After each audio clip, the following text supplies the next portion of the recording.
जय हिंद प्यारे बच्चों, स्वागत है आपके अपने channel Sonu sir math classes में। तो आज के वीडियो में हम पढ़ेंगे मैथ में त्रिकोणमिति। आज का हमारा चैप्टर त्रिकोणमिति है। तो चलिए आज हम पढ़ेंगे त्रिकोणमिति।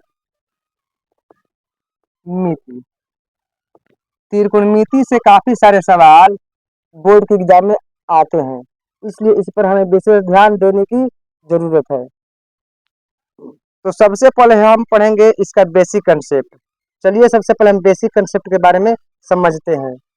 बेसिक कंसेप्ट क्या होता है, आखिर त्रिकोणमिति कैसे हल होता है। तो सबसे पहला इसका फॉर्मूला है लाल बटा का।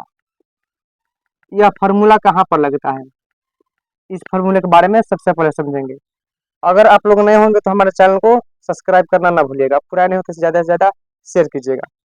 तो मान लीजिए यह एक त्रिभुज है, यह क्या हुआ, एक त्रिभुज, वो भी समकोण त्रिभुज। कौन त्रिभुज?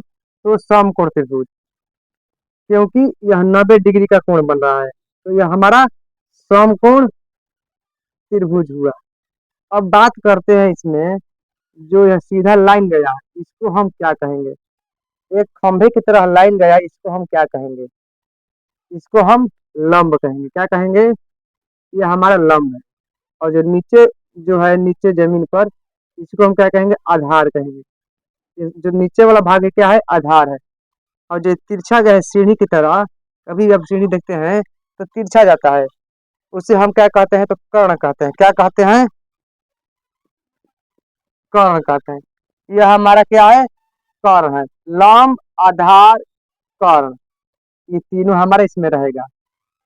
तो आपसे पूछा जाएगा कि लंब बराबर क्या होगा, आधार बराबर क्या होगा, कर्ण बराबर क्या होगा। तो अगर आपको फॉर्मूला पता नहीं रहेगा तो आप हल नहीं कर सकते। तो इसलिए सबसे पहले हम फॉर्मूला पढ़ेंगे। और इसमें एक बात और होता है, sign theta, cos theta, tan theta. उसके बाद हमारा होता है कोसेक थीटा, सेक थीटा और कोस थीटा। 1 2 3 4 5 6, ये 6 जो हमारे हैं काफी हमारे लिए इम्पोर्टेंट है, क्योंकि इन्हीं 6 पर हम क्वेश्चन हल करते हैं। और रही बात लंब, आधार और कर्ण, ये रहना चाहिए। तो चलिए इसका हम फॉर्मूला अब समझते हैं, क्योंकि अगर हम इसको याद करेंगे तो हम फिर भूल जाएंगे। इसलिए हमको याद करने की कोई जरूरत नहीं, इसको हमें समझना है, तभी हमको याद रहेगा। तो एल का मतलब होता है लंब। एल का मतलब क्या है? लंब हुआ। ए का मतलब आधार हुआ। और के का मतलब कर्ण हुआ। एल का मतलब लंब, ए का मतलब आधार और के का मतलब कर्ण हुआ।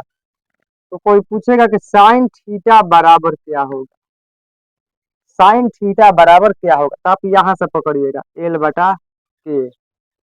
एल बटा के, और एल का मतलब क्या होता है? लंब होता है। अब बटा में के का मतलब कर्ण होता है। अब अगर कोई पूछेगा कि कोस थीटा बराबर क्या होगा, कोस थीटा बराबर ए बटा में के, ए बटा के, यानी कि यहाँ भी इस तरह करते ए बटा के, यानी कि आधार बटा कर्ण, आधार बटा कर्ण। अब कोई पूछेगा आपसे कि tan थीटा बराबर क्या होगा, तो यहाँ पर एल है, यहाँ पर ए है। एल बटा ए बराबर लंब बटा आधार, लंब बटा आधार। अगर कोई आपसे पूछे कि कोसेक थीटा बराबर क्या होगा, कोसेक थीटा बराबर, तो के अब बटा एल, यानी कि नीचे वाला चला जाएगा यहाँ पर। जिस प्रकार साइन ने दिया है एल बटा के, ठीक उसी प्रकार हम साइन का उल्टा लिखते हैं, साइन का विलोम लिखेंगे, हम अपोजिट लिखेंगे, यानी कि के बटा एल। क्या हो जाएगा? कर्ण बटा लंब। अब पूछेगा अगर आपसे सेक थीटा बराबर क्या होगा, सेक थीटा बराबर क्या होगा, तो सेक थीटा बराबर कर्ण बटा, यानी कि के बटा ए, सीधे बोलते हैं क्या बोलेंगे हम? के बटा ए। हमको भी कुछ मालूम नहीं है, लेकिन हम यहाँ पर क्या करेंगे, के का मतलब समझ गए हैं कि कर्ण होगा और ए का मतलब हमारा आधार होगा। तो हमको मालूम होगा कि कर्ण बटा आधार होगा। सेक थीटा बराबर क्या होगा, तो कर्ण बटा आधार। और अंतिम आता है हमारा कोट थीटा। कोट थीटा बराबर क्या होगा, कोट थीटा बराबर क्या होगा, तो कोट थीटा बराबर हमारा क्या होता है, तो यहाँ पर दिया है ए, अब यहाँ पर दिया एल, यानी कि ए बटा एल। ए का मतलब हुआ आधार, एल का मतलब हुआ लंब, यानी कि आधार बटा में लंब, आधार बटा में लंब। जिस प्रकार टेन हमारा था लंब बटा आधार, उसी पर इसका उल्टा क्या हुआ, आधार बटा लंब। इस प्रकार हमारा यह sine theta cos tan theta cosec sec और कॉट पता चल गया कि क्या होता है, हमको याद करने की जरूरत भी नहीं पड़ी। अब हम बात करेंगे, यहाँ पर दिया है लंब बराबर क्या होगा, तो लंब बराबर पूछेगा तो हमें बचेगा आधार और कर्ण। तो आधार स्क्वायर माइनस कर्ण स्क्वायर। अगर यहाँ पूछेगा आधार बराबर क्या होगा, तो रूट अंडर लंब स्क्वायर माइनस कर्ण स्क्वायर। अगर पूछेगा यहाँ पर कर्ण बराबर क्या होगा, तो इसमें माइनस दोनों में है, लेकिन इसमें क्या हो जाएगा, हमारा प्लस होगा। अगर हमारा कर्ण पूछता है तो क्या लिखेंगे, लंब स्क्वायर जोड़ आधार स्क्वायर, लंब स्क्वायर जोड़ आधार स्क्वायर।